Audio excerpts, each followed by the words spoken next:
John from Eastern Hot Rodder, and today we're going to be working on the 62 Bel Air wagon. We put drop spindles in it, added some disc brakes, and did a steering upgrade. And once I got it setting down where it was, I realized that our alignment is really far out. The car didn't handle right even before we did this, so I knew it was been out for a while. And as you can see, that bubble's way off, so if I pull that level out, we got a lot of space right there. There's about 3/8 to ½ inch of space. The problem is on an old car, the frame starts to kind of pull in and you start to lose adjustment on your control arms because there's no more adjustment to be had. So you can see there's a little skinny spacer there and then a fatter one, but there's nothing here. And on this side, there's one little guy in the front and nothing in the back. And I don't think that's going to be enough to give us the adjustment we need to take out that ½ inch to get that tire straight up and down to get rid of that negative camber. So what I did is I found a company that made 2-degree offset shafts, and if I can get this one-handed, ta-da! This is the left side. So this one is designed to go in this way, and if you look down on top, you can see where this bolts to the frame, right? This is offset to move the bushing out farther. So once we get this old upper out, you'll see, we'll put these side by side. So that's moving that whole control arm out 2 degrees farther out, which should give us some adjustment at the top. And hopefully it's enough for us to be able to get an alignment on this car because it's going down the road kind of funky right now. But it's running good and sits good. We're happy with that part of it. So what we're gonna do is jack it up, take the wheels off, take the steering shaft that I just took at and put in back out of the car because these control arms aren't gonna come off these studs here with this shaft in the way. So we're gonna do the upper control arm bushings and shafts so we can have more adjustment and move these back out because as these cars age, the frame tends to start to lean in because of the weight of the engine, everything starts to pull things in. It's a pretty common thing with the full frame cars that are, we're talking about cars that are 50, 60, even 70 years old. This particular car is a 62, so it's been around for quite a while, sitting there with a big old chunk of cast iron under the hood, and things move and sag. So these things are designed to help correct that. If this isn't enough to do that, I guess we'd have to go with a custom upper control arm that actually moves the ball joint out a little farther. But I'm thinking this will probably do it because you can see 2 degrees is quite a bit. So hopefully it moves it out too far, and then shims can be used to bring it back into alignment. We got this jacked up in the air. We got the wheel off. I pulled the cotter pin out of this the upper ball joint, and we're taking this castle nut off. Make sure you have a jack underneath the lower control arm because there's a ton of spring pressure. Remember, this whole thing's kind of clamped together with just those 2 ball joints. So if you try to disconnect this lower control arm is going to eventually fly to the ground, and you're going to have a heck of a time trying to get it back up. So what I do is stick a jack underneath it, and then we're going to take this castle nut off, and it already moved. This is all brand new stuff that we just put in, so it's coming apart nice and easy. You can see the space is already opening up there.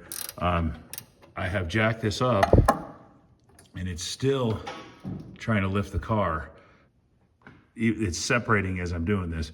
So it's really, when I put this together, I actually put a ratchet strap on it to kind of cinch it down. And I think before I blow the threads apart, because we're getting down to the end there, I think I'm gonna do that same trick there. So I'm gonna let this down just a tiny bit,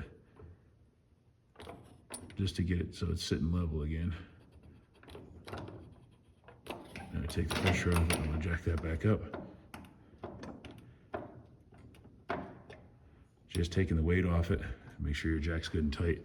And again, this is already starting to come off, so I'm gonna take a ratchet strap to pull this back up to help relieve some of that spring tension and take that nut off. So you can see how I got space here now and here because I came over with a ratchet strap and then anchored it to the upper control arm to the lift.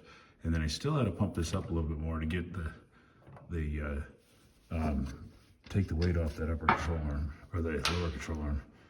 And now I'm gonna leave that set right where it is, and I'm gonna take that strap off there. And we should be able to lift that upper control arm out. This is gonna be under quite a bit of pressure.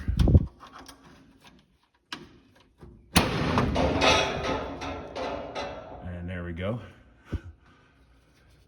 I hate working with spring stuff because of the stored energy, the potential energy in those springs can do a lot. So we're good though.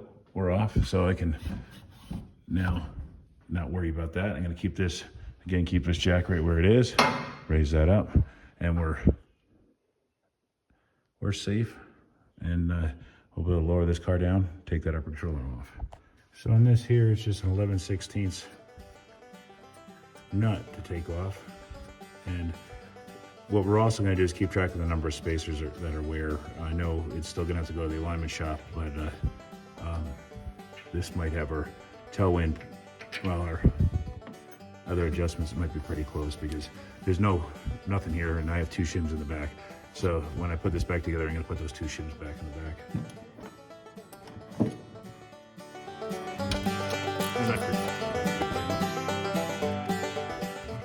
Now, this will slide right out, take our shims out. So you can see how putting shims in there would move that in or out. So we wanna move that out, and I can't do this single-handed holding this camera, so I'm gonna take that. I got that upper control arm out, and I'm showing you how these things line up here. You can see how this offset on this shaft moves this bushing forward, which will move that entire control arm forward. So we have to just take this cross shaft out here and swap it for this one here, and put it all back together, make sure we do it right. Now if we put it in backwards like this, it's gonna suck the control arm in more. So we wanna make sure that we put it this way to move that out, because that's where that center part sticks out. So a lot of people don't know about these, but I've used them on Chevelles and stuff quite a bit. So I decided rather than burn the bushing out and then try to struggle with it, I just cut the shafts because we're not using the shafts over again anyway. And that allows me to do this. And then I'll just have to press the one bushing out far enough to be able to put the new arm in. And those look like they may have been originals to begin with. And now, without having to distort the arm or risk having to repaint it or anything, and no open flame in the shop, which is always a plus, I can press one of these bushings out for the new one. With that assembled, you can see now how that moves that arm out, and with that little step there. So let's see if it gives us enough. We'll stick this back in the car. All right, so on this side, I did not need the strap because I put the tire back on that side. So when it picked up, it put the weight of the car on that tire rather than trying to pick the car up off the dunnage. So it actually just came apart, no problem at all. Oop, it's moving. I want to keep some weight on that sucker. So now I can just take those bolts out, pull this control arm off, and we do the same thing we did on the last one. And I'll get that to go in there when we do that. All right, so on this upper control arm, this bolt spun because there's a burr on the thread of the bolt. So I had to put a 5/8 offset box wrench into that frame hole there to get to that and take the nut off. A little complication, but not bad. Had I known those bolts would come out, I probably wouldn't have had to disconnect my steering shaft. So this one the steering shaft comes up through here, right in the way of removing the control arm. So had to disconnect that. All right, there we go. Got it out with the offset shafts in there, and we are level. So now we can get some adjustment on there. I was hoping it would actually come out the other way. So I don't know if it's enough, but those wheels are more square. Should go down the road a lot better. So that was it. It wasn't too bad to do because everything was brand new. If it was old and rusty, it would have been crusty. It would have been no fun to do, but didn't take long. So now the shafts are in, and hopefully I got my steering wheel a little straighter too. So that's how to put off, well, not how to, but that's what we did. I know I didn't show a complete how to because I was one-handed doing this whole thing. It goes down the road a lot better. It's not as wobbly feeling. The steering wheel's pretty straight. So we're pretty close. It's not gonna wear the wheels out. I just got their tires out. I'm just gonna have to get time to get it down to Wells to get an alignment put on it. And after the front end work we did, it's gonna be close, but I imagine the toe in, toe out's probably way off. And the camber's probably where it needs to be, but the caster's probably a little off or something. So it feels a lot better. I'm happy with that. All right, well, thanks for watching, guys. See you on the next go around.